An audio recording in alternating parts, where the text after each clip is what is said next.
नमस्कार मित्रों और साथियों, हंसी खुशी के इस अड्डे और हैप्पी भारत मिशन के मेरे इस लक्ष्य पर आप सबका स्वागत है, जहां मैं खुश रहने के स्वर्णिम सूत्र बताता हूं। और आज के वीडियो में आपको महाकुंभ पर्व, जो 12 साल के बाद हमारे देश में फिर से मनाया जा रहा है, हमारी हिंदू संस्कृति का एक बहुत बड़ा त्योहार है, जहां हर जाति के लोग इकट्ठे होकर इस पर्व को मनाते हैं। मित्रों और साथियों, प्राचीन काल से ही हमारी महान भारतीय संस्कृति में तीर्थों के प्रति और उनमें रहने वाले पर्व विशेष के प्रति बहुत ही आदर तथा श्रद्धा भक्ति का अस्तित्व विराजमान रहा है। भारतीय संस्कृति में किसी पुण्य पर्व, धार्मिक कृत्य, संस्कार, अनुष्ठान और पवित्र समारोह और उत्सव आदि आयोजन मात्र प्रदर्शन, आत्मसंतुष्टि या मनोरंजन आदि की दृष्टि से नहीं मनाए जाते, अपितु प्राय ऐसे धार्मिक एवं सांस्कृतिक आयोजनों का मुख्य उद्देश्य होता है आत्मशुद्धि और आत्मकल्याण। प्राचीन काल में तत्ववेता ऋषियों द्वारा मोक्ष कामना तथा लोक कल्याण की शुभ भावना से प्रेरित होकर गंगा आदि नदियों के तटों तथा प्रयाग, हरिद्वार आदि पवित्र स्थलों पर ज्ञान सत्र के आयोजन यानी सत्संग के आयोजन, धर्म चर्चा और भगवत लीला श्रवण के प्रसंग एक तरफ जहां हमारी आध्यात्मिक परंपरा के द्योतक हैं, वहीं दूसरी ओर वर्तमान जगत के लिए प्रेरणादायक ही है। ऋषि, महर्षि, साधु, संत और विद्वत जनों का समागम राष्ट्र की ऐहिक और परलौकिक व्यवस्था पर विचार विमर्श का हेतु रहा है। इससे समाज को नवीन चेतना प्राप्त होती रही है और देश काल एवं वातावरण पर धार्मिक महत्ता का वर्चस्व भी स्थापित होता रहा है। कुंभ पर्व के संबंध में वेदों में अनेक महत्वपूर्ण मंत्र मिलते हैं, जिससे यह सिद्ध होता है कि कुंभ पर्व अत्यंत प्राचीन और वैदिक धर्म से ओतप्रोत है। मित्रों और साथियों, ऋग्वेद के कुछ मंत्रों के द्वारा आपको बताना चाहता हूँ कि इसका महत्व कितना है। ऋग्वेद में बताया गया है, जघान वित्तम स्वधितिर्वनेव रुरोजपूरो अर्दन्न सिंधुन विदेद गिरिन्नव विभिन्न कुंभभा गा इंद्रो अकृणित स्वयुग्भि। इसका अर्थ है, कुंभ पर्व में जाने वाला मनुष्य स्वयं दान, होम आदि सत्कर्मों के फलस्वरूप अपने पापों को वैसे ही नष्ट करता है जैसे कुठार वन को काट देता है। जिस प्रकार गंगा नदी अपने तटों को काटती हुई प्रवाहित होती है, उसी प्रकार कुंभ पर्व मनुष्य के पूर्व संचित कर्मों से प्राप्त हुए शारीरिक पापों को नष्ट करता है और नूतन कच्चे घड़े की तरह बादल को नष्ट भ्रष्ट कर संसार में सुवृष्टि यानी आनंद प्रदान करता है। फिर अगले दोहे में ऋग्वेद में ही बताया गया, कुंभी विद्याम मावतिष्ठा यज्ञायुधैराज्ये नाति विसिक्ता। हे कुंभ पर्व, तुम यज्ञ वेदी में यज्ञ आयुधों से कृत द्वारा तृप्त होने के कारण कष्टानुभव मत करो। फिर अगले दोहे में ऋग्वेद में ही बताया गया, युवम नरा स्तुवते पज्रयाय कक्षीवते अर्धतम पुरंधिम कारोतराक्ष फादश्वस्य विष्णु शतम कुंभाम असिंचतम सुराय। इसके बाद यजुर्वेद में भी इसका महत्व बताया गया, कुंभो वनिष्ठु जनिता शचीभिर्यस्मिन्नग्रे योन्याम गर्भो अंतः लाशी व्यक्त शतधार उत्सो दुहेन कुंभी स्वधाम पितभ्य। कुंभ पर्व सत्कर्म के द्वारा मनुष्य को इस लोक में शारीरिक सुख देने वाला और जन्मांतरों में उत्कृष्ट सुखों को प्रदान करने वाला है। इसके बाद सामवेद और अर्थवेद में भी इसकी महिमा का वर्णन मिलता है। अविशन कलशम सुतो विश्वा अर्शन भिश्रिय इंदुरिंद्रियाय धीयते, ऐसा वर्णन सामवेद में मिलता है। और पूर्ण कुंभो अधिकाल आहितस्तम वे पश्याम बहुधा नौसंतः स इमा विश्वा भुवनानि प्रत्यांकालम तमाहु परमे व्योमन, ऐसा वर्णन अर्थवेद में मिलता है। इसका भावार्थ है, हे संतगण, पूर्ण कुंभ 12 वर्ष के बाद आया करता है, जिसे हम अनेकों बार प्रयाग आदि तीर्थों में देखा करते हैं। कुंभ उस समय को कहते हैं जो महान आकाश में ग्रह राशि आदि के योग से होता है। और भी आगे कहा गया है, ब्रह्मा कहते हैं, हे मनुष्यों, मैं तुम्हें ऐहिक तथा आमुष्मिक सुखों को देने वाले 4 कुंभ पर्वों का निर्माण कर 4 स्थान हरिद्वार, प्रयाग, उज्जैन और नासिक में प्रदान करता हूँ। चतुर कुंभांश्च तुधरा ददामि कुंभिका दूषिका पीयूकान, इस तरह बताया गया। फिर आगे इसके महात्मा का वर्णन करते हुए बताया गया, कुंभ पृथ्वी भावयंती संकेतयंती भविष्यत कल्याणादिकाय महत्य काशे स्थिता प्रत्योदयो गृहा संयुज्य हरिद्वार प्रयागादित पुण्य स्थान विशेषा नुदिश्य रश्मिन सह कुंभ। पृथ्वी को कल्याण की आगामी सूचना देने के लिए या शुभ भविष्य के संकेत के लिए हरिद्वार, प्रयाग आदि पुण्य स्थान विशेष के उद्देश्य से निर्मल महाकाश में बृहस्पति आदि ग्रह राशि उपस्थित हो, जिसमें उसे कुंभ कहते हैं। इसके अतिरिक्त अन्य जन कल्याणकारी भावों को भी कुंभ शब्द के शुद्धार्थ में देखा जा सकता है। पुराणों में कुंभ पर्व की स्थापना 12 की संख्या में की गई है, जिनमें से 4 मृत्युलोक के लिए और 8 देव लोकों के लिए बताई गई है। आगे इसके महत्व का वर्णन करते हुए हमें मिलता है, काल चक्र न जीवन के क्रियाकलाप का मूलाधार है, अपितु समस्त यज्ञ कर्म अनुष्ठान एवं संसार आदि भी काल चक्र पर आधारित है। काल चक्र में सूर्य, चंद्रमा एवं देव गुरु बृहस्पति का महत्वपूर्ण स्थान है। इन तीनों का योग ही कुंभ पर्व का मुख्य आधार है। जब बृहस्पति मेष राशि पर और चंद्रमा सूर्य मकर राशि पर स्थित हो, तब प्रयाग में अमावस्या तिथि को अति दुर्लभ यह महाकुंभ होता है। इस स्थिति में सभी ग्रह मित्रतापूर्ण और श्रेष्ठ होते हैं। हमारे जीवन में जब मित्र और श्रेष्ठ जनों का मिलन होता है, तभी श्रेष्ठ एवं सुख विचारों का उदय होता है और हमारे जीवन में यह योग ही सुखदायक होता है। कुंभ के इस शुभ अवसर पर भारतीय संस्कृति और धर्म से अनुप्राणित सभी संप्रदायों के धर्मानुयायी एकत्रित होकर अपने समाज, धर्म एवं राष्ट्र की एकता, अखंडता, अक्षुण्णता के लिए यहाँ विचार विमर्श करते हैं। स्नान, दान, तर्पण तथा यज्ञ का पवित्र वातावरण देवताओं को भी आकृष्ट किए बिना नहीं रहता। ऐसी भी मान्यता है कि इस महापर्व पर सभी देवगण तथा अन्य पितर, यक्ष, गंधर्व आदि पृथ्वी पर उपस्थित होकर न केवल मनुष्य मात्र अपितु जीव मात्र को अपनी पावन उपस्थिति से पवित्र करते हैं। इसके बाद अमृत कुंभ के स्वरूप एवं प्रार्थना के कुछ मंत्र भी हमारे यहाँ मिलते हैं।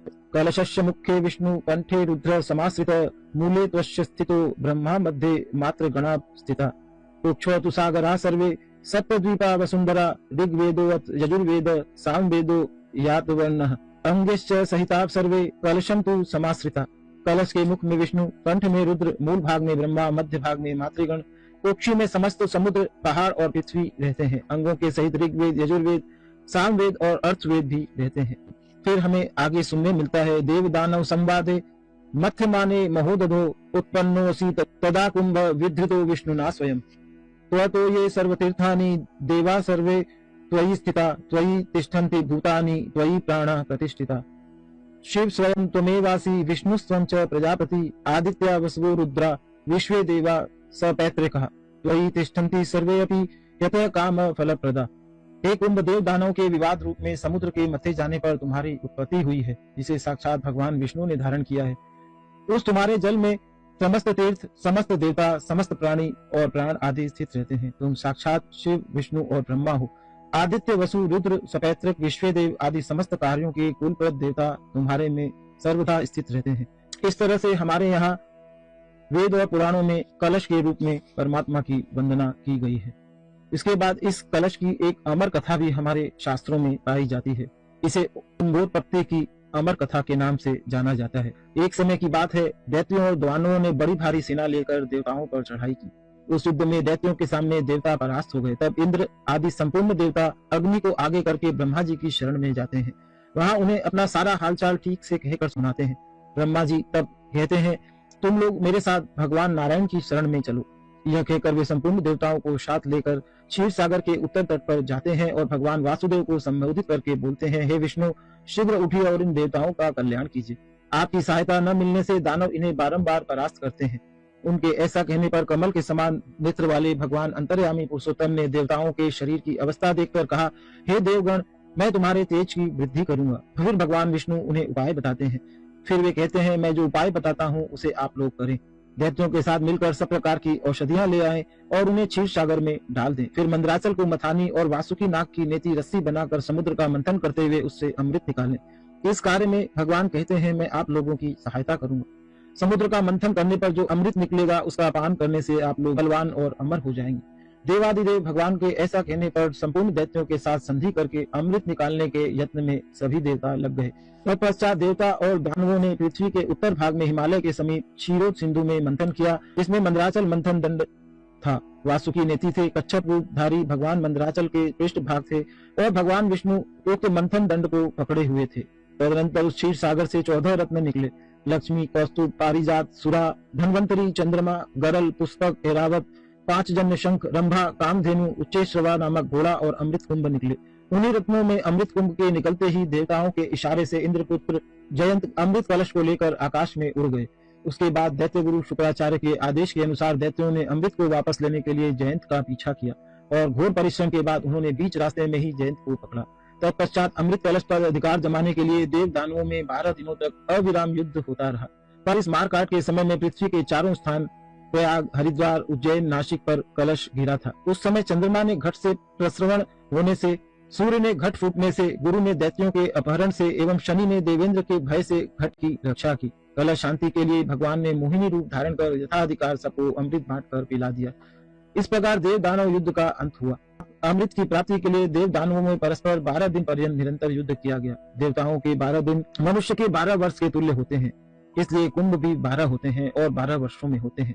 उनमें से 4 कुंभ पृथ्वी पर होते हैं और अविशिष्ट 8 कुंभ देवलोक में होते हैं, जिन्हें देवगण ही प्राप्त कर सकते हैं। मनुष्य की वहां तक पहुंच नहीं है। जिस समय में चंद्रादिकों ने कलश की रक्षा की थी, उस समय की वर्तमान राशियों पर रक्षा करने वाले चंद्र, सूर्य आदि ग्रह जब आते हैं, उस समय कुंभ का योग बनता है। अर्थात जिस वर्ष जिस राशि पर सूर्य, चंद्रमा और बृहस्पति का संयोग होता है, उसी वर्ष उसी राशि के योग में जहाँ जहाँ अमृत कुंभ सुधा बिंदु गिरा, वहाँ वहाँ कुंभ पर्व आज भी होता है। ऐसा स्कंद पुराण में कुंभोत्पत्ति की अमर कथा हमें सुनने को मिलती है। इसके अलावा इस कुंभ पर्व का क्या उद्देश्य एवं आध्यात्मिक रहस्य है, आइए वो भी आपको बताता हूँ। हरिद्वार, प्रयाग, उज्जैन और नासिक, इन 4 कुंभ पर्व के निर्णित स्थानों में कुंभ योग के समय तत्त संप्रदाय सम्मानित साधु महात्माओं के समवाय द्वारा संसार के सर्वविध कष्टों के निवृत्त के हितार्थ, देश, समाज, राष्ट्र और धर्म आदि समस्त विश्व के कल्याण संपादनार्थ निष्काम भावना पुरस्सर वेद आदि शास्त्रोनुकूल अमूल्य दिव्य उपदेशों से जगत कल्याण करना ही इस कुंभ पर्व का महान उद्देश्य होता है।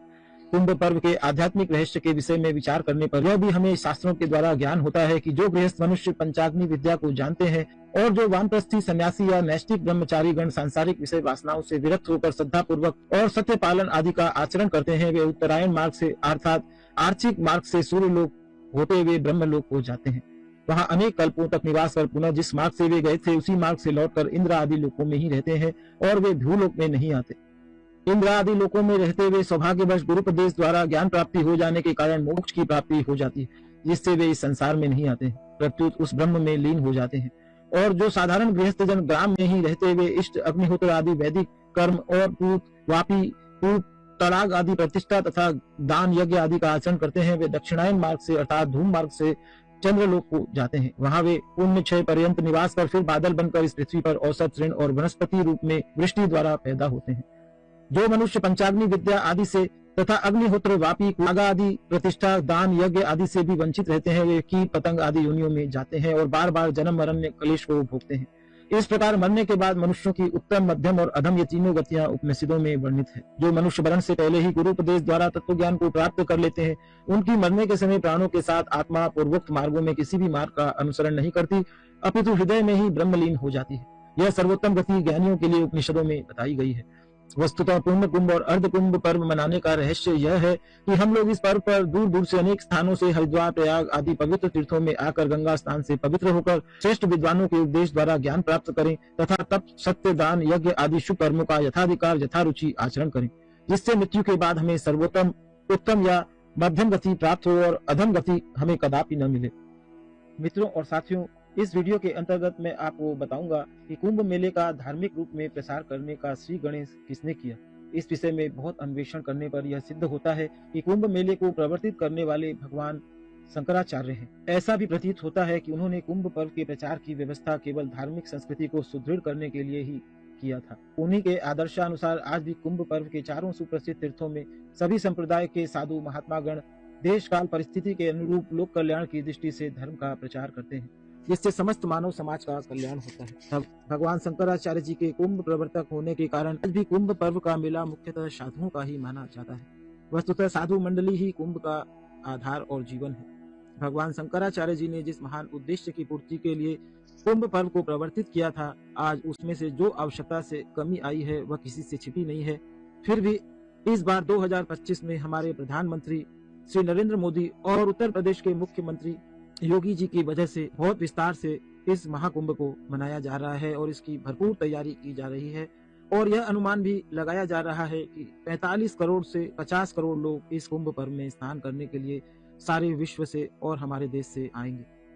आज प्रत्येक गृहस्थ एवं साधु महात्माओं को चाहिए कि पुनः भगवान शंकराचार्य जी उद्देश्य की पूर्ति में मनसा वाचा प्रवृत्त होकर अपना और देश का कल्याण कर कुंभ पर्व के महत्व को हम फिर से सुरक्षित रखें और सब अपने अपने सामर्थ्य के अनुसार जहाँ तक संभव हो हम इस कुंभ पर्व के अवसर पर प्रयागराज पहुँचे और इस कुंभ पर्व का धर्मवत पालन करें। इस कुंभ पर्व को मनाने के लिए हमारे यहाँ बताया गया है। पूर्ण कम्बो अधिकाल अहितस्तम वे पश्यामो बहुधानुसंत स इमा विश्वा भुवनानि प्रत्यंकालम प्रथमाहु परमे व्योमन। हे संतगण, पूर्ण कुंभ 12 वर्ष के बाद आता है, जिसे हम अनेक बार हरिद्वार, प्रयाग, उज्जैन और नासिक इन 4 तीर्थ स्थानों में देखा करते हैं। कुंभ उस काल विशेष को कहते हैं जो महान आकाश में ग्रह राशि आदि के योग से होता है।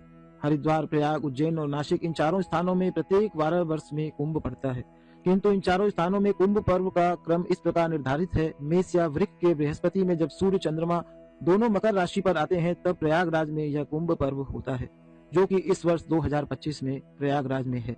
इसके पश्चात वर्षों का अंतराल जो भी हो, जब बृहस्पति सिंह में होते हैं और सूर्य मेष राशि पर रहते हैं, तो उज्जैन में कुंभ लगता है। उसी बृहस्पति वर्ष में जब सूर्य सिंह पर रहता है, तो नासिक में कुंभ लगता है। तत्पश्चात लगभग 6 बृहस्पति वर्षों के अंतराल जब बृहस्पति कुंभ राशि पर रहता है और सूर्य मेष राशि पर रहता है, तब हरिद्वार में कुंभ लगता है। मध्य में 6 वर्षों के अंतर से केवल हरिद्वार और प्रयाग में अर्ध कुंभ भी होता है। अर्थतः पूर्वाचार्यों द्वारा स्थापित अर्ध कुंभ पर्व का महात्म अपार है, क्योंकि अर्ध कुंभ पर्व का उद्देश्य पूर्ण कुंभ की तरह विशेष पवित्र और लोकोपकार को करने वाला है। लोकोपकार पर्वों में धर्म के आचरण के साथ साथ देश और समाज का महान कल्याण निश्चित होता है। इसी तरह इस महाकुंभ के अवसर पर कुंभ पर्व के स्नान का दिन हमें कैसे रहना है, कैसे मनाना है, यह भी वर्णन हमें शास्त्रों में मिलता है।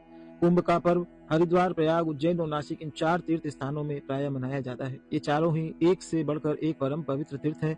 इन चारों तीर्थों में प्रत्येक 12 वर्ष के बाद कुंभ पर्व होता है। यहाँ हमारे शास्त्रों में स्कंद पुराण में वर्णन मिलता है। गंगा द्वारे प्रयागे च धारा गोदावरी तटे कुंभाख्ये यस्तु योगो अयम प्रोच्यते शंकरादिभिः। गंगा द्वार यानी हरिद्वार, प्रयाग, धारा नगरी उज्जैन और गोदावरी में शंकरादि देवगण ने कुंभ योग बताया है। कुंभ भगवान का मंदिर है। इसकी झांकी उक्त चारों स्थानों में प्रत्येक 12 वर्ष में होती है, जिसमें मुख्य रूप से जो इस वर्ष 2025 में प्रयागराज में कुंभ पर्व की तैयारी है, उसके लिए बताया गया है। मेघ राशिम गते जीवे मकरे चंद्र भास्करो अमावस्या तदा योग कुंभाख्यास्तीर्थ नायके, जिसका अर्थ है जिस समय बृहस्पति मेघ राशि पर स्थित हो और चंद्रमा और सूर्य मकर राशि पर हो, उस समय तीर्थराज प्रयाग में कुंभ का योग होता है।